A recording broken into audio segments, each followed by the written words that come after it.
Okay, let's start. Don't ask me. Is he Shamah? Is he Shamah? I'll talk out of time.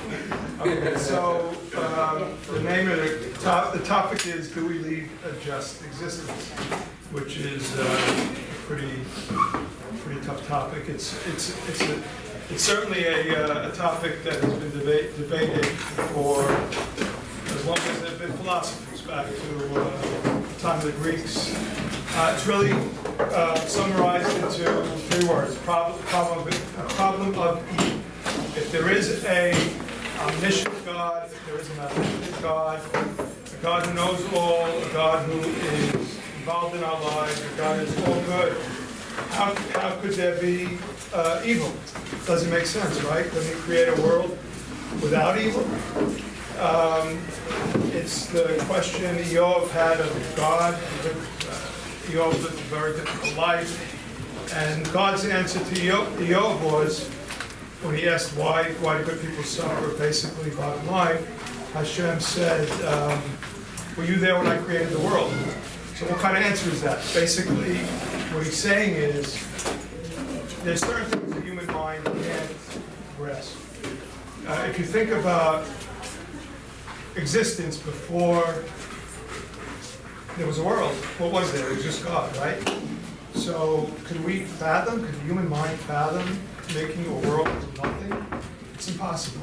Can we fathom the complexity of creation? You know, when you start looking into science, and can you think about infinity and think where the world ends? There's just certain things that the mind can't grasp, and suffering is one of them. However, I do believe that the meaning is that suffering is not understandable in specific terms, in particular. Nobody could look at anybody's suffering or anybody's struggle or any particular evil, obviously the Holocaust, and try and explain why the connection. This happened because. That's impossible. There's too many variables that we'll hopefully get to most of them. But in general terms, I do believe, the professors, that if we understand certain basic tenets of belief, we can get comfortable with the notion of evil and suffering. We can even get to the point where it is, believe it or not,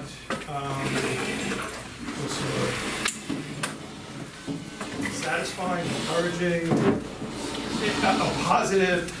I'm not sure that's what I'm looking for, but okay. So the theory basically starts with some assumptions. Okay, the assumption is that we all believe there's a God, right? So that is a big topic. It's a big assumption, but this talk is starting with that assumption. For those of you who don't know, I compiled it's a compilation, I call it a compilation of knowledge in support of Jewish faith. This is just a little pamphlet, but I kind of put 140 pages together, and it's basically what I see as, for me, how I verify in my mind that there is a God and He did meet Him and He did give us a Torah, that God is real. So just a quick summary for those of you who haven't gotten the book or heard my spiel. A lot of family here who've heard it before, but there's basically three ways to get to be, for Hashem to be concrete and to know His real. Two of the most direct way is what God called us to do, obviously. He gave us instructions and He told us, just follow these rules. And really, to be honest, it's all about, it's certainly not God wanting us to in any way serve Him, or it's just about getting to an end, and the end is God, right? He's basically telling us, if you follow these rules, I'll be in your life, and you'll be able to connect to me. So, following the rules, right? Second is prayer. Prayer is such a powerful thing. It's really incredible. And it's amazing that God allows us to speak to Him and actually listens. I don't know how many people actually experience that when they pray. I think a lot of prayers become very rote and very, just without meaning. And I do urge everybody to kind of take time in the Amidah and really focus on the Berachot, because God is really listening. It's pretty incredible. And the more we talk, just like your father, right? If you're begging your father for something, if you're asking your father for something, be convincing, or your mother, be convincing. And if it's done, the sages say, if it's done with tears, all right, what parent could look at a child who's crying at them and say no, if they're asking for something reasonable? So prayer is an amazing, and the one prayer Hashem answers the easiest is to pray for faith, right? So what if we don't have faith? What if we just don't have faith, right? And we're gonna, it's missing, it doesn't feel right. I don't feel anything. Start by asking for that feeling. Ask for faith, because, as I said, that's one he really likes to answer. And the third way is really intellectually, through reading and studying and asking difficult questions. Judaism is not a religion that shies away from any question at all. None. It's a logical religion. It has answers. As far as I'm concerned, I haven't found a question I can answer. I'm a very, as my wife will say, I'm a very logical guy. I just like to think 1 + 1 = 2, and if it doesn't make sense to me, it's a problem. And so, and God told us, He told us, you have to know me, right? Not have faith in me, know me. So where's the faithfulness comes in? The faithfulness comes in to being faithful to what we know. We can all know very many things. We all know we're not supposed to lose our temper. My wife will tell you that I lose my temper. We all know we're not supposed to smoke, but we smoke. So there's a lot of things we know, but we don't put into effect. So can we be faithful to what we know? That's really what faithfulness is about. And if you think about Revelation, just some of the points that are here, you can take these. I brought them. It's just you don't have to pass them on, because it's not the subject, but you can take them as you go out. And there's a link to a download for the whole book. But basically, the most powerful one is Har Sinai itself. It's an incredible lecture by Rabbi Kellerman that basically, as far as I'm concerned, unequivocally demonstrates that there's no way that story was made up. There's no way that story was made up. There's no story like it in the world. The whole nation seeing God. It's incredible. So if you want to Google Rabbi Kellerman's simple, it's in here. You'll see it. The link is in here. He gives the speech around the world. He claims nobody's been able to poke a hole in it. Good friend of mine, Albert Lapose. You guys know him. Smart guy, lawyer. One night he was over the house. He said, we would actually Labaton was over. And he said, "Come on, how do you know this? Come on, talking snakes, all this stuff." I said, "Albert, do me a favor, listen to this lecture." He listened to the lecture. I said, "Al, what do you think?" He goes, "Sounds good." So that is one way. There's obviously science. Science, modern day, today, what we know about the complexity of everything is just astounding. I'll give you one example. Anybody who's heard me speak knows this example. DNA. It's basically, what is it? It's you buy I bought a neck brace, and there was instructions. I couldn't figure it out, how to put the neck brace on the hook, and to put 3 things I had to do. Now here's an instruction book, how to make a human body.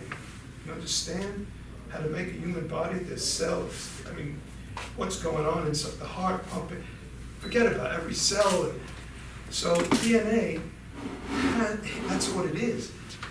They were able to go in and, through modern day technology, obviously code the genome, and the amount of information that's in there.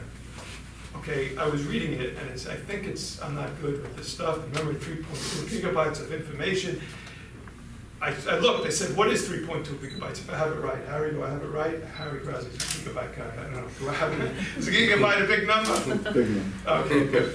So I said, what's a gigabyte? So I looked, I said, how many words in the average book? Okay. How many books in the average library? Okay. And how many, so I tried to equate to myself what it would mean.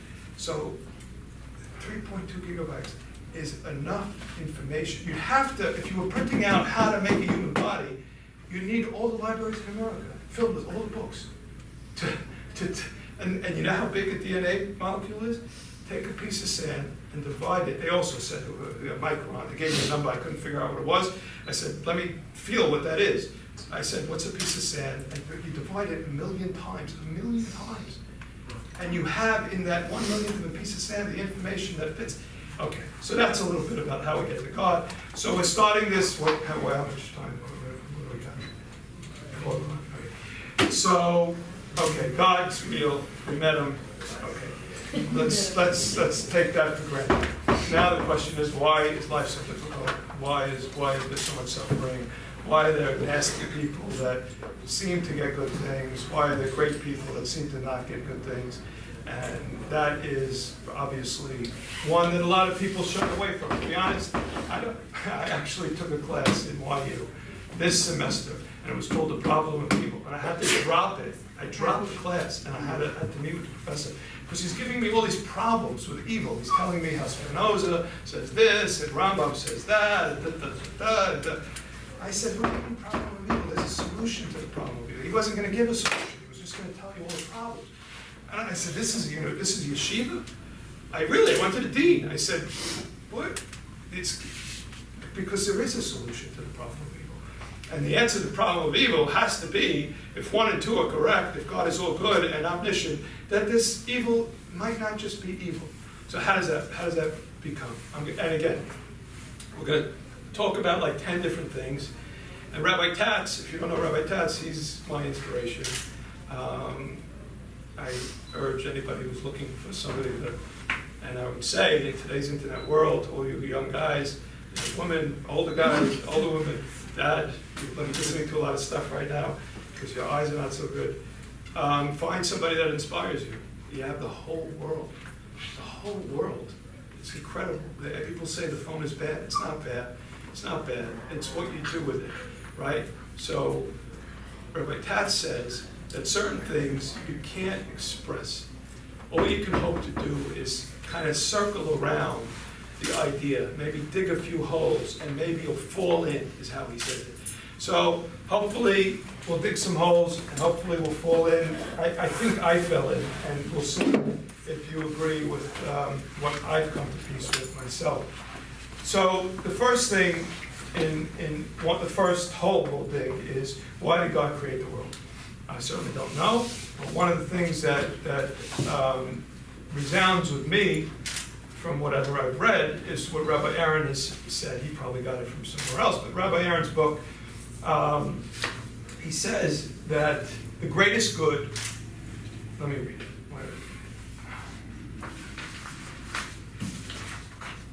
Okay. Was for man to experience the ultimate pleasure of fulfilling his potential by partnering with Hashem to perfect creation. So he's basically saying that the greatest good and the greatest joy anybody can have is through accomplishing, right? We see that in our lives, obviously, right? And, what's the greatest? As a parent, a child, as a businessman, a successful business, as a health nut, a healthy body.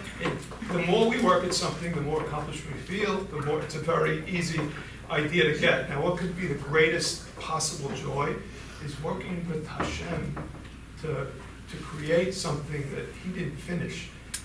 So that's one side of it. The other side, Rabbi Aaron says, is from God's side, how is God perfect if he can't grow, right?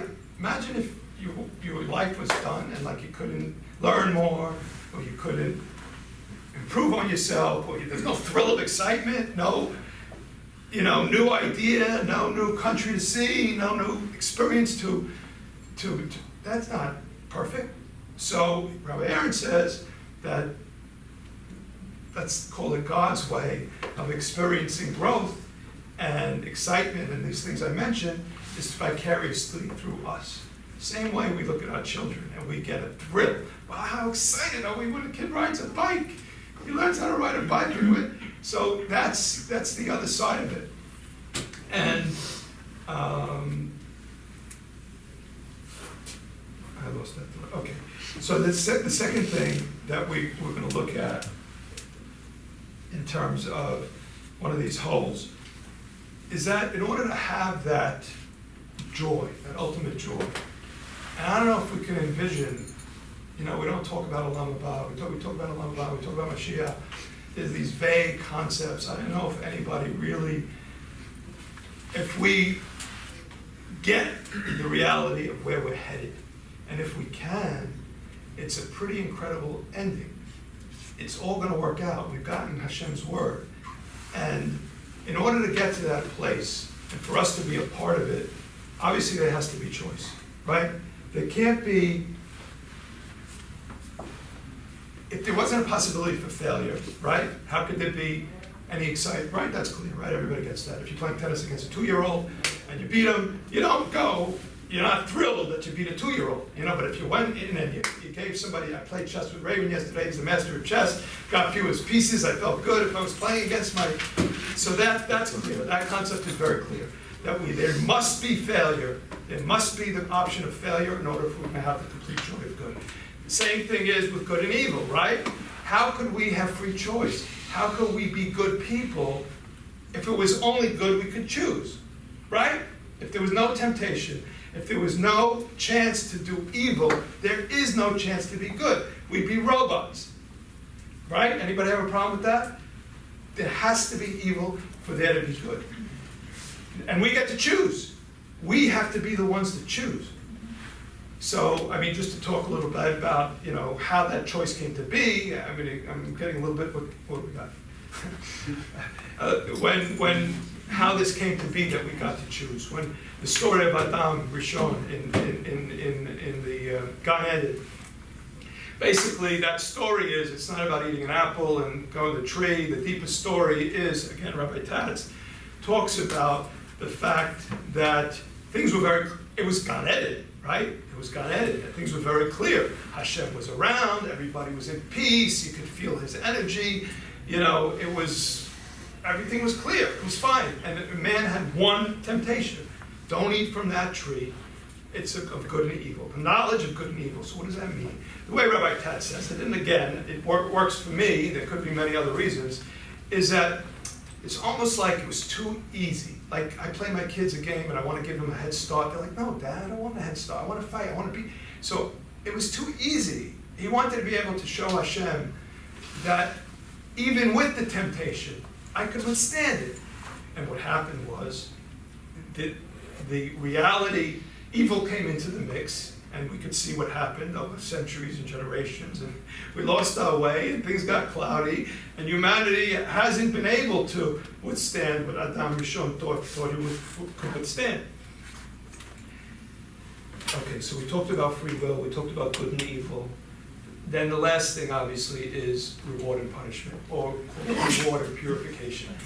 This game of getting to the ultimate pleasure or the ultimate accomplishment wouldn't be much of a game if there was no consequence to our actions, right? If we just, right, is that clear? That's very clear, right? If we did something bad, but nothing bad happened, well, okay, or I like to play sport, I like to ski. If I ski this fast, I get an energy from skiing because I can break my leg. Well, if I couldn't break my leg and I could just go as fast as I could, then I think some of the thrill would go away. I don't know if that's a good analogy or not.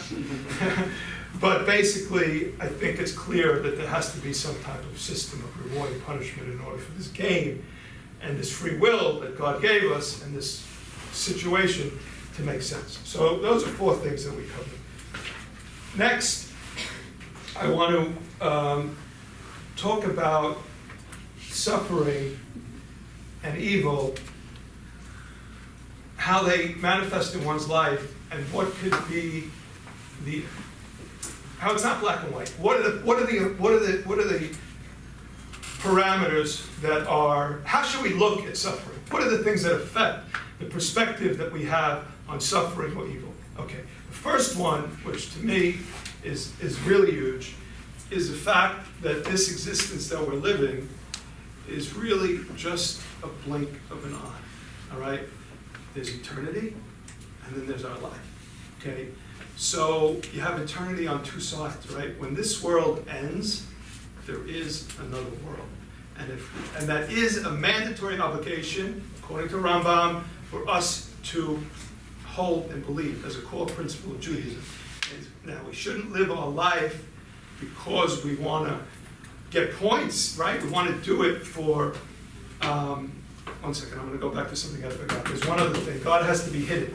In order for there to be free choice, God clearly has to be hidden. Because if God was open, if every time I said Lashon Hara, I got a terrible pain in my appendix, I would never say Lashon Hara, like a dog. I'd be trained. So that's back to the other part. But Olam Haba, again, it's a whole session on Olam Haba, or how do we know, is it really or is it not? And again, there is a chapter on it in the book.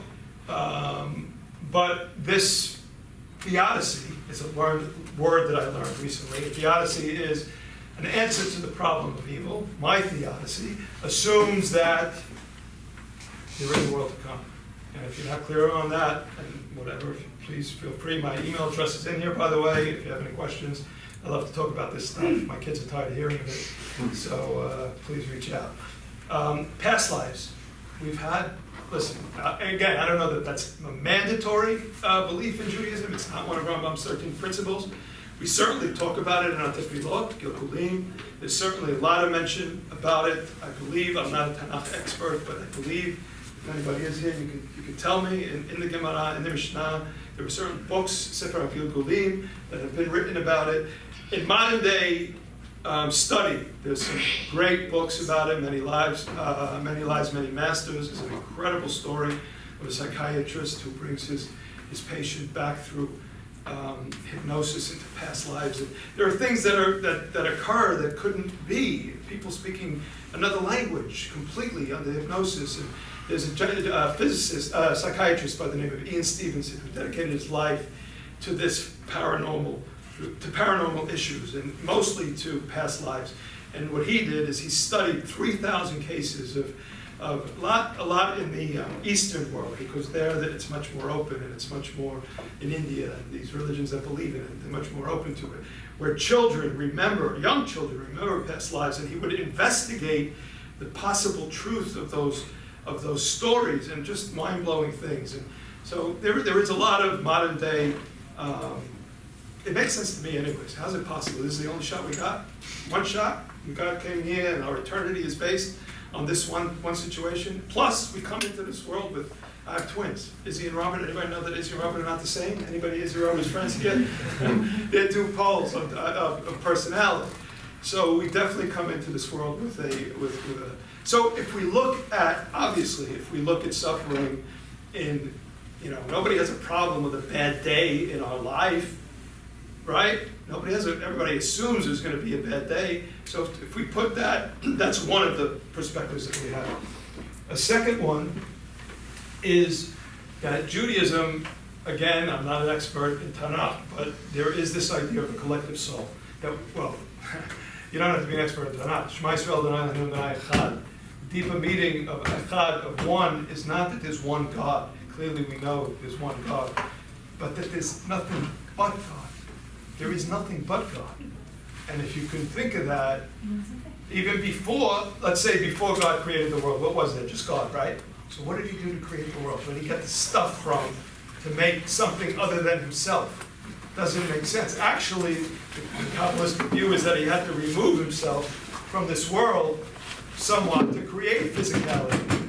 And there is even, I don't know how esoteric you want to get, but there is even the notion, you like this, I think I told you, that this world is only mind stuff. I'm not going to go there. It's too. But okay, let me tell you, because it's not that crazy. Everybody know that physicality is 99.999999999. There's nothing here. You look at an atom, and you look at the electron and the neutron, and you look at the empty space in an atom, it is almost all empty space. Now, we haven't been able to look into the electron and the neutron. I bet you if we did, we'd find a lot of empty space in that. It's possible. It doesn't mean we're not here, that we're not talking, that we're not feeling, that we're not touching. But even scientists say it looks like this world is made of mind stuff. That we're just, like a dream where I've smelled in my dream, I've touched in my dream, I've heard things audibly in my dream, I've obviously seen things in my dream. So it's just this idea that we're all one. We're all one, and we're a team, like the Super Bowl. And so you look at things, you're trying to look at suffering. Well, why did Dan Marino win a freaking Super Bowl? He was the best quarterback ever. Why? He didn't have a good enough team. And certainly in the history of Judaism, we see that there are punishments. Look at today, Tish'a BeAb. Obviously, it wasn't just the bad Jews that had to not go to the Beit HaMikdash. There were good Jews. But we're what's the word? Re'evim zelazeh? What? Arevim zelazeh. We're responsible for one another. Wow, if there's a bad guy, if there's a guy doing wrong, it's my responsibility. I can't just sit back. If things are going bad in this world, to be honest, the Jews have a lot to do with it. You know why? Because if we were doing our job, probably there would be less suffering, less. You can't just say we're victims of everything. Yes, of course, that doesn't mean the evil that comes from outside is not real evil. But if we would, as Jews, were doing what we really had to do, it wouldn't be. It wouldn't be. The Mashiach would be it. So that's really a very, very important concept that we're one. And when you can't look at suffering, there's a way to look at the Holocaust. I'm not, it's a very, very touchy subject. But I'll leave that to the end when we go through all these things. So it's the collective soul. The last thing I want to talk about that, to try and make it a little bit realer, is what if you look, what if this so I'm a human being. I think I'm a human being. There's a cell in my body, right? An atom that has a consciousness. Let's say it has a consciousness, and it thinks it's on its own. It's one. I'm an atom. Hey, I'm a whatchamacallit. I'm a white blood cell, and I got to go out there and I got to fight the bacteria. That's me. Now there is this idea that the cell does have consciousness. I don't know quantum mechanics, not that I know it or claim to understand it, but it basically states that when they did an experiment and they were able to get down and see that, and I don't know, again, all the specifics, you probably do, the quarks and what parts are they looking at? What are they looking at? It's you're looking at like the particle could be in many positions, and Right. then when you observe it, it collapses. Basically, the particle, whatever they're looking at, tiny, acts a different way when you're looking at it and when you're not. So does it have consciousness? Or it's a potential that it does. But anyway, so what I'm saying is that cell really on its own? No, it's part of a body. It's just like we are all part of whatever, that oneness may be. Okay, what do we got? Okay, yeah. Okay. Let's pull together. Okay, so the last thing is how challenges viewed from the proper perspective are always beneficial. They strengthen our character, right? We know that clearly, right?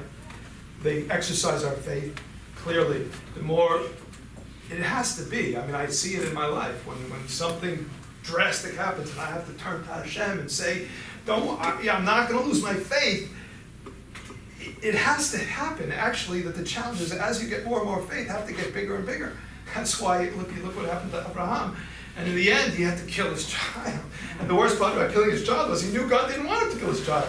So challenges are an opportunity. My sister Razi is struggling. I told her this, and she understood. I said, Razi, you're having a hard time right now. You have to, but Hashem is there. He's there for you. Look, you have an opportunity to bring him into your life. It's there always. He never gives us anything we can't handle. So if you're having a big challenge, get ready for a big enlightenment. If you look for it, if you find it, it's not easy. It's an opportunity. They teach us empathy. If you were in Rabbi Dweck's thing, he ended with a beautiful quote. How can I help somebody if I haven't been through that thing? Right? How can I help somebody if I haven't been through that thing? So each opportunity we have to go through something, we can look at it and say, wow, I'm going to use this experience in the future to help somebody. And is there a better feeling than helping somebody? We all know. There's no better feeling than making an impact on somebody's life. Right? My father, my mother, they spent their lives doing that. And there isn't. There just isn't a better feeling. That's why we love to have children, because we can impact them and we can. So they teach us something. They give us perspective, right? Clearly, right? If we had a month of rain and we get a day of sun, that whole thing. If things are difficult, things that, if business, if things are tough, you appreciate the good time. My father went through the war. It's the best thing, he said, it's the best thing that ever happened to me, in retrospect. He went through the depression. It made me who I am. So this idea of perspective, clearly, if everything is good, we don't appreciate it more. So that's another hole that we're digging to hopefully fall in. The last one, are they purified? Listen, people don't like to hear that. Somebody's suffering, they think that it's purification or punishment.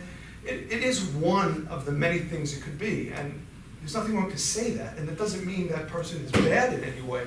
Moshe Rabbeinu, he spent his whole life going, Israel, I'm going to go to Israel, I'm going to take the people, we're going to plagues, everything. Oh, you can't go. Why can't I go? What do you mean? Well, you hit the rock. Everybody's at their own level, so you can't say just because it's purification that DJ Cohen, I asked him, I said, why do you gotta, he looked at me, he suffering from cancer, pancreatic cancer. He told me, purification. Well, and the way I look at it, back to the Olam Haba thing, it's just an editing process. If we embarrass somebody, right, well, we have to deal with that. So if we get embarrassed, it negates that. You want to have to deal with it. There is a film of your life. There is a film of your life. Well, I'm going to have to see it. Hopefully it's the best hits, right? All the great things we did. Who wants to live through all the stuff that we did bad? And to see how we made people feel and what the outcome of our Lashon Hara was, or the outcome of this or that. Who wants to see that? When, let me deal with it now. Give me a little bit of something, embarrassment. So when bad things happen to us, we can just feel it that way, feel the purification that I'm just getting over with something. And the last thing in this calculus is that we're all born into different levels, right? So God expects more of some of us. That's why the Jews have such a tortured experience. We know what we're supposed to do. He met us, he gave us the instructions. We lived such a tortured experience, and yet such a blessed experience.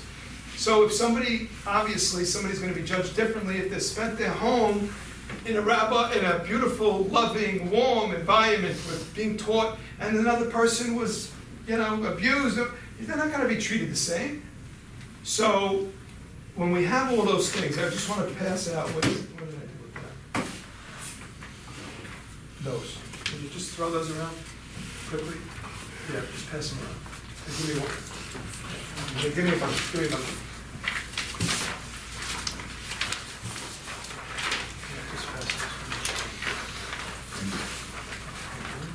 Okay, so you have all these factors, and I summarize them, on this one page. Yeah, so I put all the factors that we were talking about on one page. There was a book that I read called The Calculus of Justice, and it's written by Theodore Burnett, and he tries to put an equation. Okay, the physics of justice is more exact than the physics of physics. Gravity works all the time. Hashem's justice works all the time. And he attempted to put this formula together. You can see it at the bottom of the page. It's very complicated. But basically, what he tries to, and I can't claim to understand it, but what he says is that if we use the absolute value of one's pleasure on a scale of 1 to 100 as the numerator, and the unit vector, where do I have it here? I have the whole thing. What's right there? And I can,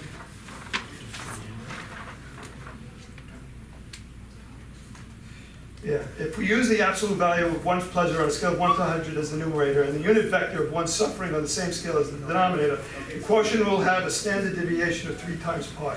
Using Euler's formulas of chance, we can take the vector value of that number to determine a weighted average that indicates a balanced outcome. Does that make sense to anybody? No. I'm just kidding. All right, I'm just kidding. There's no such formula, there's no such thing. But the point is that's how it works. That formula is out there, and there are that many things impacting, what we think on the surface is just, injustice, but it's not. So I just want to end with two, and maybe there's time for conversation, just with the end of what I wrote in the end of the chapter, because I think it is well written. Okay. Let us now try to answer our opening question. If we choose to accept the parameters that have been established, what must be the counterbalance to suffering of the righteous? I'm sure we can go through every principle and make a case, every one that I mentioned. However, I'd like to focus on the one that resonates most with me, the concept of a collective soul. Throughout Tanakh, there are references to the protection our nation receives from the suffering of the noble. Like a general leading his men into battle, they bear their burden with grace while holding firmly to their faith. Isn't that the essence of what it means to be human, to sacrifice for others? How exactly would Darwin explain the evolution of heroism? What if the heroes who so often risk their lives, be naturally selected out. The bravest are the righteous who grasp firmly onto their faith during agonizing times. We all want to be heroes. It's perhaps one of the greatest aspirations of all men. Each one of us has that opportunity by facing our challenges with undaunted courage. The greater the challenge, the greater the opportunity for valor. This life is one of work. That is why our devotion to God is termed Avodat Hashem.